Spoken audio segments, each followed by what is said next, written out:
అందరికీ నమస్కారం. నేను మీ దేవి. శాడిస్టు మొగుడు 27వ భాగం. రచయిత వనజ గారు. మొన్న కూల్ వాటర్తో స్నానం చేసిన పని తన హెల్త్ అప్సెట్ అవడానికి కారణమని గమనించి హాట్ వాటర్ షవర్ చేస్తుంటే వేడి నీళ్ళతో పాటు వెచ్చని కన్నీళ్లు కూడా కలిసిపోయాయని, అది అభికి కూడా తెలియని నిజం అంటే మీరు నమ్ముతారా? 8 గంటలకి బద్ధకంగా లేచిన జానకి తను ఎలా బెడ్ మీద స్లీపింగ్ పొజిషన్లో ఉందో అర్థం కాక ఫ్రెష్ అప్ అయ్యి బయటికి వెళ్ళేసరికి అభి ఫుల్ సూట్లో హుందాగా సోఫాలో కూర్చొని ఉంటే లీ ఎదురుగా కూర్చొని కనిపించాడు Janaki. Sorry for that mister Abhiram. Abhi సైలెంట్గా ఉన్నాడు, ఏదో ఆలోచిస్తూ. లీ అభి చెప్పింది విని రిచర్డ్ వైపు కోపంగా చూస్తుంటే, fine mister Lee, I'm giving you 2 options. Number 1, SGA అంటే it's not only for Vijayawada, it's a walling around world. So from now we're breaking all our projects with your company from main branch. And number 2, without any mercy fire them. What do you say, which one you choose అని అభి గట్టిగా అరిచేసరికి బిజినెస్కి రిలేషన్స్కి work oath ఇవ్వదని రిచర్డ్ని అభికే వదిలేసి second one choose చేసుకొని intelligent person కాబట్టి అలాగే అనిపించుకున్నాడు లీ. అభితో Singapore పోలీసులు రావడం, నాడీని రిచర్డ్ని లాక్కుపోవడం వెంటనే జరిగిపోతే ముందుకు కదలక బెడ్రూమ్లోనే ఆగిపోయింది జానకి. డోర్ దగ్గర గంట నుండి కూడా చూపు ఆమె వైపు తిప్పకుండా, how is your health miss Piya Janaki అని సౌమ్యంగా అడిగాడు అభి. బాగున్నట్టుగా తలూపి జానకి ముందుకు వెళ్తుంటే తన చేయి అడ్డుపెట్టి ఆపేశాడు అభి. ఏంటన్నట్టుగా జానకి చూసేసరికి, నిన్నంతా నా హెల్త్ చూసుకుంటూ అలసిపోయి ఉంటావుగా మిస్ పియ జానకి అంటూ లాస్ట్లో మేబీ అని అభి అనేసరికి క్షణంలో అభి కాలర్ పట్టుకుంటూ, నీకు తెలియదా నేను చూసుకున్నాను లేదు అని జానకి అనేసరికి, ఐ థింక్ సో. అండ్ నువ్వు టిఫిన్ వండాల్సిన అవసరం లేదు, ఆ చూపు మార్చు ఫస్ట్ పద అంటూ జానకిని చేయి పట్టి రూమ్లోకి తీసుకొని వెళ్ళి వార్డ్రోబ్ ముందు నిల్చోబెట్టి ఓపెన్ చేయమని చెప్పాడు. అయోమయంగానే జానకి ఓపెన్ చేస్తే అందులో ఉన్న మ్యాక్సీ కవర్ బెడ్ మీదకి వేసి, ఇవి కొనింది సింగపూర్లో మ్యాక్సీలో షాపింగ్ చేశామని చెప్పుకోవడానికి కాదు, నువ్వు వేసుకోవడానికి అంటూ జానకి బుగ్గలు రెండూ కూడా ఒత్తి పట్టి ఆమెకు చెప్తూ దగ్గరగా ఉన్న తన ఫేస్ని తీసుకొని వచ్చి, అయినా పెద్ద చెప్పుకుంటూ ఉంటారుగా ఆడవాళ్ళు, వెనక్కి చూడకుండా ఓ మగవాడు ఎక్కడ ఏ ఇంటెన్షన్తో చూస్తున్నాడు అని మాకు తెలిసిపోతుంది అని నీకు ఆ సెన్స్ లేదా? వాడు దడ్డే అలా చేశాడు. అండ్ మొన్న కూడా మేబీ ఆ గాడ్ నిన్ను పర్ఫెక్ట్ షేప్లో చెక్కాడు కానీ ఆ సెన్సార్స్ పెట్టడం మర్చిపోయాడు అనుకుంటా అని జానకి బుగ్గలు వదిలి బయటికి వెళ్ళగానే, అదేదో మొన్నే చెప్పొచ్చుగా, అయినా ఇప్పుడు నన్ను దెప్పిపడవడం అంత అవసరమా అంటూ శారీని తీసేసి మ్యాక్సీ వేసుకుంది జానకి. కాసేపు తర్వాత బయటకు వచ్చిన జానకిని అలాగే చూస్తూ ఉండిపోయాడు Abhi. White and thick onion colour maxi, white palazzo, ఇంకా maxi colour scarf back side నుండి వేసుకొని చేతులకి లావు బ్యాంగిల్స్, లాంగ్ హెయిర్ని లూజ్గా వదిలేసి నుదుటన చిన్న స్టిక్కర్, పాపిట్లో సింధూరం. చూడటానికే ముద్దుగా ఉన్న జానకి బయటకు వచ్చేసరికి ఆమె కోసమే రెడీగా మెత్తడి స్లిప్పర్స్ ఉన్నాయి. హ్యాండ్ బ్యాగ్ వేసుకుని జానకి ఆ గెటప్లో మెల్లిగా బంప్ మీద చెయ్యేసుకుని నడుస్తూ ఉంటే, గాగుల్స్తో ఆమె పక్కనే సూట్లో అభి స్టీరింగ్ అతను తీసుకొని ఆమెని ఫ్రంట్ సీట్లో కూర్చోమన్నట్టుగా చూశాడు అభి. కార్ వేగం అందుకొని ఒక రెస్టారెంట్ ముందు స్లో అయ్యింది. కార్ వ్యాలెట్లో పార్కింగ్ చేసి జానకితో సహా రెస్టారెంట్ లోపలికి ఎంటర్ అయ్యాడు జానకి, అభిలు ఇద్దరు. అది మొత్తం కూడా ఓపెన్ ప్లేసే ఉండేసరికి సిట్టింగ్ టేబుల్స్ దగ్గర మాత్రం అంబ్రిల్లా షేప్లో టాప్ చూడటానికి బాగుంది. అభి జానకి వస్తుంటే అక్కడున్న సింగపూర్ జనానికి వాళ్ళిద్దరూ స్పెషల్ అట్రాక్షన్ అయిపోయారు. జానకి నుదుటిన బొట్టు ఇంకా పాపిట్లో సింధూరం వాళ్ళని ఇండియన్స్ అని అందరికీ తెలియచెప్పేలాగా ఉంది. ఒక special table, white and red colour ఉండే అంబ్రిల్లా టాప్ కింద సెటిల్ అయ్యారు జానకి, అభిలు. ఇద్దరి హెల్త్ రీత్యా అభి ఇడ్లీ ఆర్డర్ చేస్తే దాన్నే సాంబార్లో ముంచుతూ సాస్లో అద్దుతూ 2 ఇడ్లీలు బలవంతంగా కడుపులోకి తోసింది జానకి. అభి 1 ప్లేట్ 4 ఇడ్లీ అయిపోయినా జానకి ఇంకా తచ్చాటం చూసి, what's wrong with you miss Piya Janaki అన్నాడు ఫింగర్ బౌల్లో హ్యాండ్ వాష్ చేసుకుంటూ. నథింగ్ సార్ అంటూ ఇంకో ఇడ్లీ తినడానికి చూసింది కానీ తన వల్ల అవ్వడం లేదు. వెంటనే హ్యాండ్ వాష్ చేసుకునేసింది. స్టే హియర్ ఓన్లీ అని చెప్పి పక్కకు వెళ్ళి అభి ఓ 10 నిమిషాలకి మళ్ళీ ఒక గ్లాస్తో వచ్చాడు అక్కడికి. ఏంటి సార్ ఇది అని అడిగింది జానకి భయంగానే. తనకి అభి కుకింగ్ మీద అంత నమ్మకం కాబట్టి. హలో మరీ నువ్వు అంతగా ఏమీ భయపడినట్టు చేయనవసరం లేదు, ఆమె వియర్డ్ ఫేస్ చూసి అంటూ గ్లాస్ ముందుకి పెట్టాడు. కొంచెం పుల్లగా, కొంచెం తీపిగా, ఇంకా ఏదోలాగా తెలుస్తూ మారిపోయిన తన టేస్ట్ బడ్స్కి ఆ జ్యూస్ తిరిగి ప్రాణం పోయడంతో నిమిషంలో గ్లాస్ ఖాళీ చేసి స్కార్ఫ్తో మూతి తుడుచుకొని అభి నుండి ఒక సీరియస్ లుక్ గిఫ్ట్ ఇప్పించుకుంది. మిడిల్ క్లాస్ వాళ్ళం సార్, మాకు ఇలాగే వచ్చు అంటూ కడుపు నిండిన ఫీలింగ్ కలుగుతూ ఉంటే బంప్ పట్టుకొని పైకి లేచింది. మరోసారి స్టీరింగ్ అభి చేతికి రాగా అతని డెస్టినేషన్ ఆఫీసే. ఈసారి నేరుగా వాళ్ళు వర్క్ చేసే ఫ్లోర్కి వెళ్ళి పోయారిద్దరు అభి జానకి. మరోసారి గిల్టీగా లీ సారీ చెప్పేసరికి no need mister Lee, it's not your mistake అంటూ వర్క్లో ఎంగేజ్ అయిపోయాడు అభి. జానకి కూడా తన వర్క్లో పడిపోయి చెకింగ్ కోసం చేసిన కోడ్ని అభికి చూపించింది. మిస్ పిఏ జానకి, తమరికి కోడింగ్ కూడా సరిగ్గా రాదా అంటూ జానకి ల్యాప్టాప్ని తనందుకొని వర్క్ చేస్తూ ఉన్నాడు చూపిస్తూ. అరగంట అయినా ఇంకా తన ల్యాప్ ఇవ్వకపోవడంతో తన వర్క్ కూడా అవినే చేస్తున్నాడని జానకి ఈజీగానే అర్థమైపోయింది. సార్, నా వర్క్ కూడా మీరే చేస్తున్నారు, మరి నేనేం చేయాలి అని జానకి ఇన్నర్ వాయిస్ వేసుకునే లోపే నువ్వు కోడ్ రాయడం, నేను దాన్ని క్రాస్ చెక్ చేసి సరిదిద్దడం, it's lot of time waste అన్నాడు అభి. జానకి మనసులో మాట తనకి వినబడినట్టుగా ఓ అదేదో రెస్ట్ తీసుకోమని డైరెక్ట్గానే చెప్పొచ్చు కదా. ఈసారి మనసు రీడింగ్ బై చేసింది జానకి. ఆ క్యాబిన్లోని కౌచ్లోకి చేరి కొంచెం ఫ్రీగా కూర్చొని కళ్ళు మూసుకుంది. కానీ నిద్ర అనేది ఏ మూల లేకపోవడంతో కళ్ళు తెరిచి బంప్ పైన చెయ్యేసుకొని తన బేబీస్తో మాట్లాడడం స్టార్ట్ చేసింది. నువ్వు బాబో పాపో నాకు తెలియదు, కానీ నిన్నటి నుండి చూసావా మీ డాడీ కొంచెం కొంచెంగా చేంజ్ అవుతున్నారు, నా పట్ల పాజిటివ్గా రెస్పాండ్ అవుతున్నారు. ఇలాగే నా తప్పు ఏం లేదని నమ్మితే నువ్వు, నేను, డాడీ మళ్ళీ అందరం కూడా మనం సంతోషంగా మన అయోధ్యకే వెళ్ళిపోవచ్చు. అక్కడ నీకు నానమ్మ, తాతయ్య, పెద్దమ్మ, పెదనాన్న, ఒక చిన్ని అక్క, అమ్మమ్మ, తాతయ్య అని తన బేబీకి చెప్తూ ఉంటే జానకి కలలో తనకి తెలియకుండానే నీళ్లు కారిపోయాయి. అమ్మమ్మ, తాతయ్య ఎలా ఉన్నారో బుజ్జి, వాళ్ళకి ఇష్టం లేని పెళ్లి చేసుకొని వచ్చేసాను నేను, కనీసం నువ్వు ఉన్నావని కూడా వాళ్ళకి తెలియదు అనుకుంటా అని అనుకుంటూ అవి తన మీద వేసిన నింద ఇంట్లో కూడా తెలిసిపోయిందా అని అనుకుంటూ టెన్షన్ పడుతూ సాయంత్రాన్ని మళ్ళీ బాధగా తెచ్చేసింది. డ్రైవర్ని అసలే వద్దని చెప్పి అభి సెల్ఫ్ డ్రైవింగ్కే ప్రిఫరెన్స్ ఇవ్వడంతో గెస్ట్ హౌస్కి చేరుకొని అప్పుడప్పుడు మాటలు, అప్పుడప్పుడు చూపులతో మిగిలిన 2 రోజులు కూడా గనిపేశారు. ఇటు వర్క్ కూడా ఫినిష్ అవ్వడంతో వాళ్ళ కంపెనీతో బాండింగ్ని ఇంకో స్టెప్ ఎక్కించేసరికి లీ వాళ్ళ వైఫ్ కూడా లాస్ట్ డే అని ఆఫీస్కి వచ్చింది.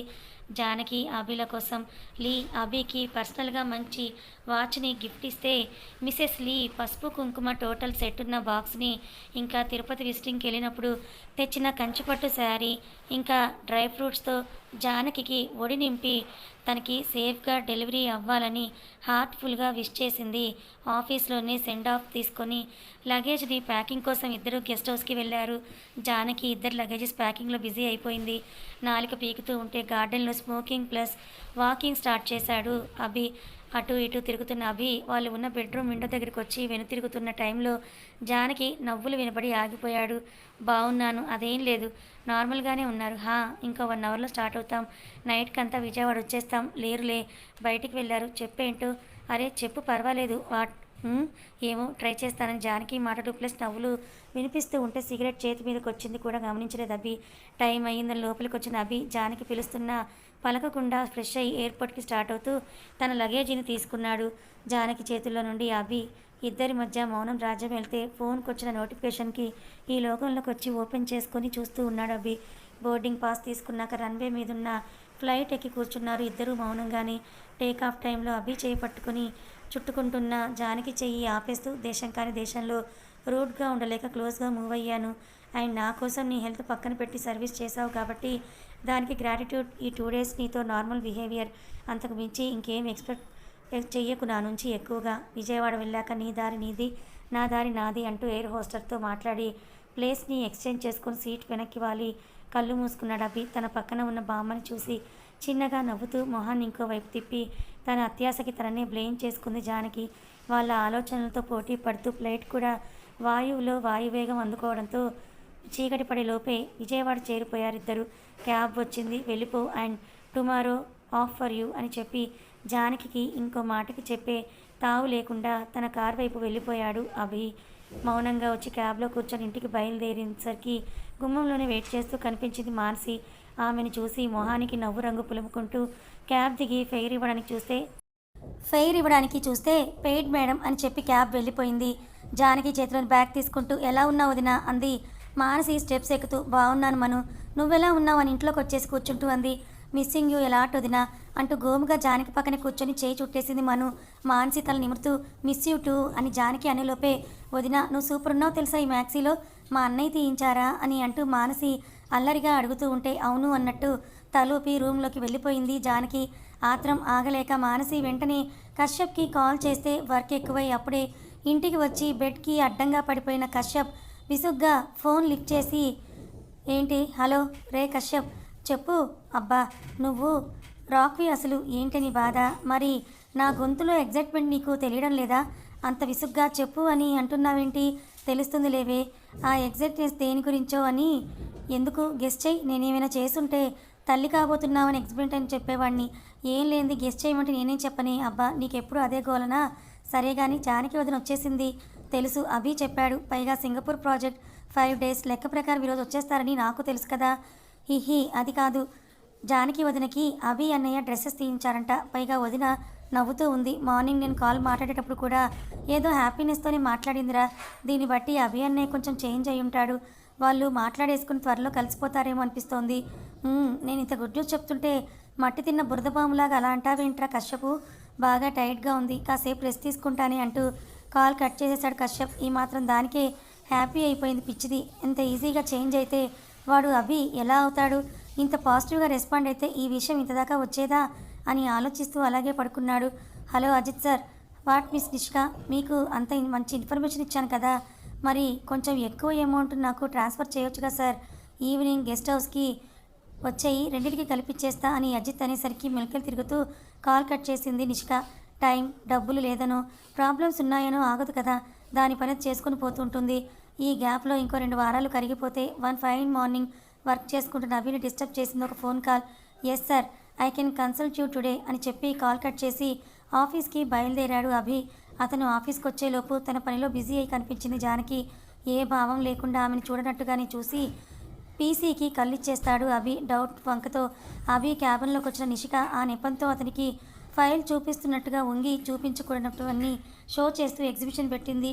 ముందు ఏదో అనుకున్న తర్వాత ఆమె కావాలని చేస్తోందని అర్థమయ్యి లెగ్ ఫ్లోర్ కానించి సర్రున వెనక్కి వచ్చి మిస్ పిఏ జానకి అని క్యాబిన్ డోర్ దద్దరిల్లేలా పిలిచాడు. కాదు కాదు అరిచాడు అభి కడుపులో బిడ్డతో సహా.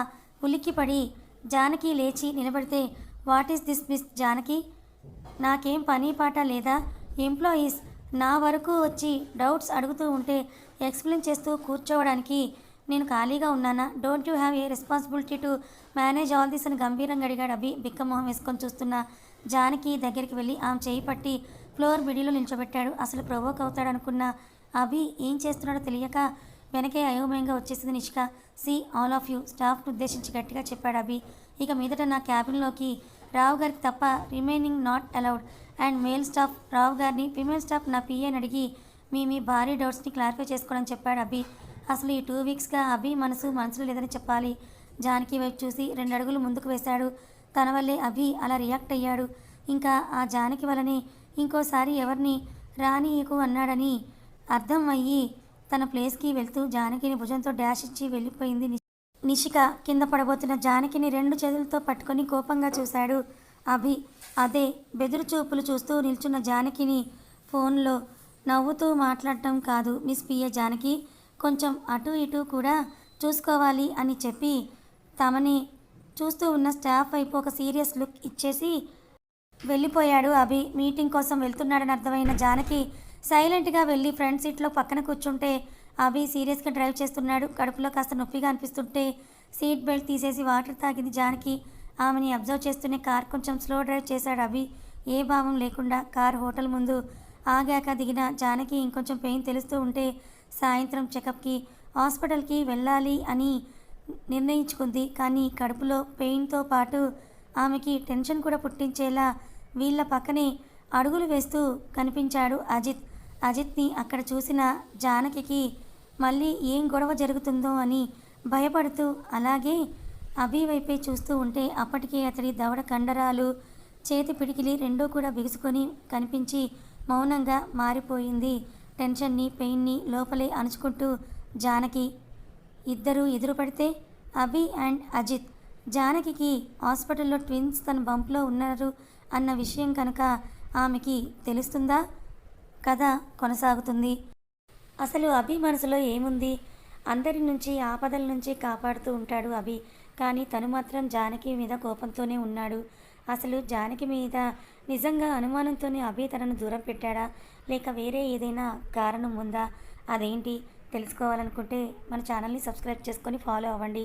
కథ నచ్చితే లైక్ చేయండి, మరి కొంతమందికి షేర్ చేయండి. Thank you so much.